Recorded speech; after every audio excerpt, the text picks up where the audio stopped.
Vous m'aviez proposé dans la précédente vidéo de descendre dans les mines. Je vais donc mettre mon casque et partir avec vous dans les mines de charbon du nord de la France. Bonjour et bienvenue sur la chaîne Aristocha, et aujourd'hui nous allons remonter le temps.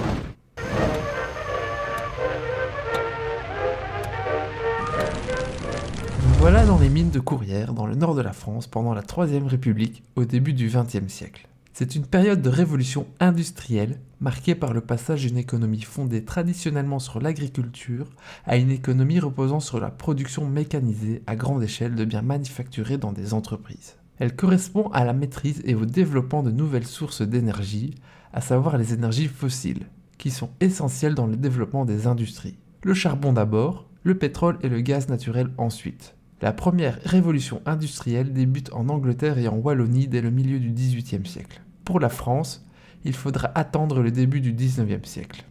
La première fosse de la mine de Courrières est mise en service en 1849.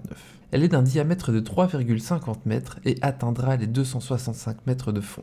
Je me suis engagé pour travailler à la mine et une famille a accepté de m'accueillir dans leur foyer.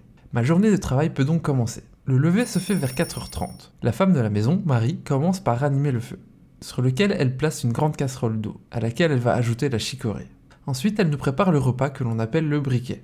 En effet, une fois emballée, notre collation ressemble à une petite brique ou briquette, ce qui aurait donné au masculin briquet. Ensuite, Marie remplit une gourde, en patois boutelot, avec l'excédent d'eau à la chicorée. Cela nous servira de boisson, à Marc et à moi, car en effet, au fond de la mine, deux choses sont strictement interdites, fumer et boire de l'alcool. Voilà pourquoi les mineurs choisissent de boire de la chicorée, bien moins cher que le café. Et c'est aussi pourquoi beaucoup de mineurs chiquent du tabac. Nous nous apprêtons avant de partir, vêtus de toile grise ou bleue, noircie par le charbon. La taille serrée par une large ceinture de cuir, chaussée de lourds brodequins cloutés et coiffée du casque de cuir bouilli.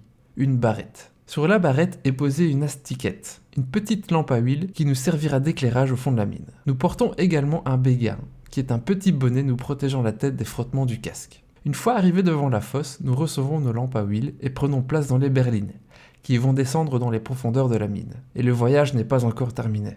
À l'arrivée au fond, la marche commence vers le chantier. Plus d'une heure parfois dans les labyrinthes des galeries est nécessaire pour arriver sur place. Pour le travail, les mineurs sont formés en équipe de 3 à 6 personnes. À coups de pic, les piqueurs et les haveurs abattent le charbon, les pelleteurs remplissent les bennes, et les galibots, gamins ou très jeunes filles, conduisent les bennes vers les trains de wagonnets, qui sont traînés par des chevaux jusqu'au puits de remontée. À 8h du matin, le travail s'arrête, et on fait briquet. Nous allons enfin manger le briquet que Marie nous avait préparé ce matin. Nous déjeunons une double tartine de pain garnie de beurre ou de fromage. C'est une brève pause avant la reprise du travail. La journée va s'arrêter à 13h et les mineurs auront passé en tout 9h30 au fond de la mine. Le travail fait, c'est le retour au coron où une grande bassine remplie d'eau chaude nous attend. Nous allons enfin pouvoir nous laver. À ce rythme, le mineur descendu dans la mine à l'âge de 13 ou 14 ans atteint rarement l'âge de la vieillesse. La mine tue, lentement ou soudainement, par la maladie ou par l'accident. Le mineur est toujours à la merci d'une maladresse, d'une imprudence ou de la fatalité. Et malheureusement, en 1906, une effroyable catastrophe va se produire dans les mines de Courrières. Le 7 mars, un feu avait été découvert dans l'une des veines de la fosse de Méricourt. Il s'agit de la veine Cécile, située à une profondeur de 326 mètres, et où l'exploitation avait été terminée. Le feu avait été découvert à 22h par un ouvrier qui ramenait son cheval à l'écurie. Les flammes étaient situées dans un vieux tas de bois. Les ingénieurs et les chefs décident d'édifier des barrages pour étouffer le feu. Dans la nuit du 7 au 8 mars, un premier barrage est édifié. Il est construit à l'aide de terre et de cailloux, afin d'étouffer le feu.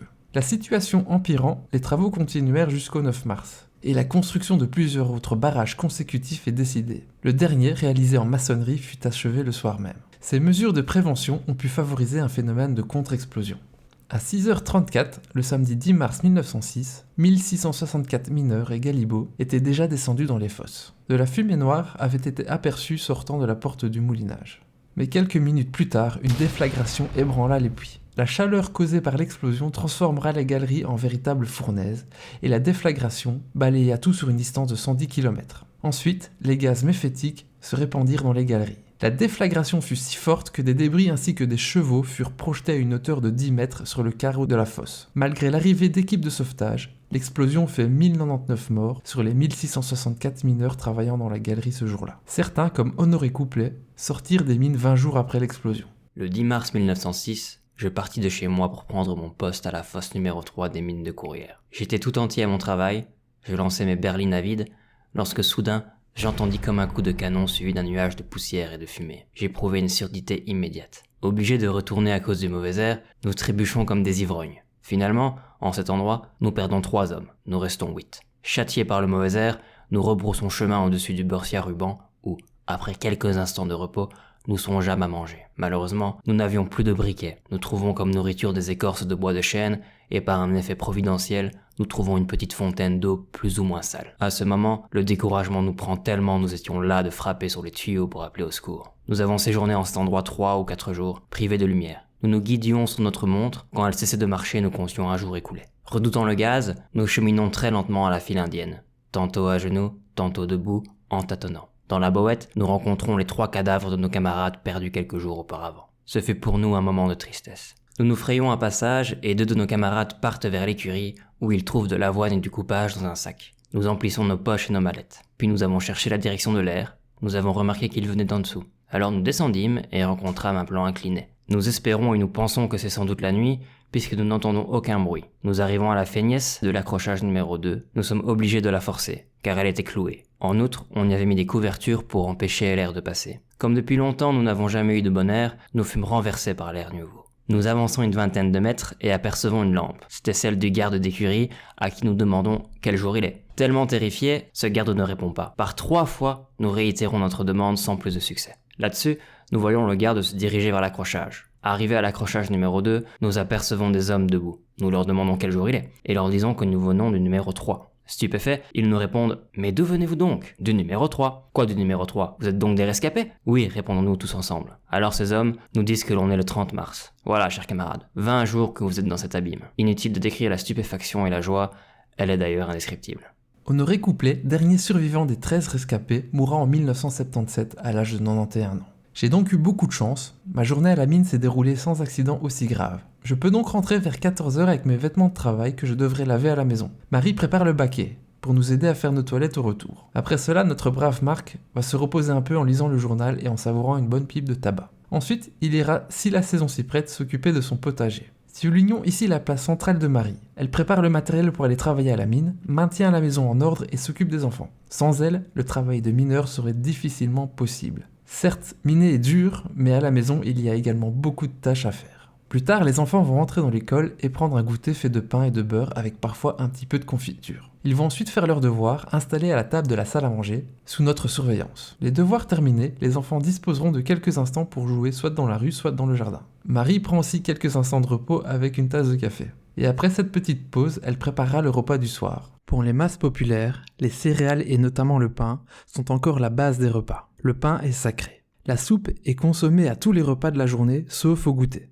La pomme de terre est un légume sauveur. En effet, c'est un aliment très utilisé dans les repas, surtout dans l'alimentation ouvrière. Par exemple, à Lille, en 1860, les besoins d'une famille de 6 personnes s'élèvent à 5 kg par jour. Et les médecins déplorent le déséquilibre alimentaire provoqué par cette surconsommation, mais c'est une affaire de budget. 1 kg de pommes de terre coûte de 1 à 3 sous, tandis qu'1 kg de viande de bœuf coûte de 27 à 37 sous. On mange la pomme de terre sous différentes formes, en purée, en soupe, en ragoût ou simplement avec de la pelure assaisonnée de sel. Les fritures sont peu pratiquées à cette époque, car la graisse coûte cher et l'on craint l'embrasement des bassines à frire. Le vin est une boisson très recherchée, tandis que la viande de boucherie est un luxe quasi inaccessible. Un des rares desserts consommés est le gâteau. Enfin, les fruits restent rares à l'exception des pommes et des poires que l'on peut trouver dans les vergers. La soirée se termine pendant que nous finissons la vaisselle de la journée. Vient ensuite l'heure d'aller se coucher vers 20h, et nous nous munissons chacun de briques réfractaires que l'on a mises dans le four afin qu'elles soient bien chaudes et que nous pourrons mettre dans nos lits pour les réchauffer. Et demain, à 4h, la journée reprendra. Je peux donc retourner à notre époque après avoir travaillé une journée dans les mines. Et c'est une chance que nous n'avons pas tous. 2 des rescapés de la catastrophe de Courrières continuèrent à travailler à la mine durant plus de 4 décennies. Et aujourd'hui encore, des mineurs travaillent dans des conditions infernales, comme par exemple dans les mines de lithium qui servent à alimenter nos smartphones. Des enfants y travaillent encore et des éboulements y font malheureusement des victimes tous les ans.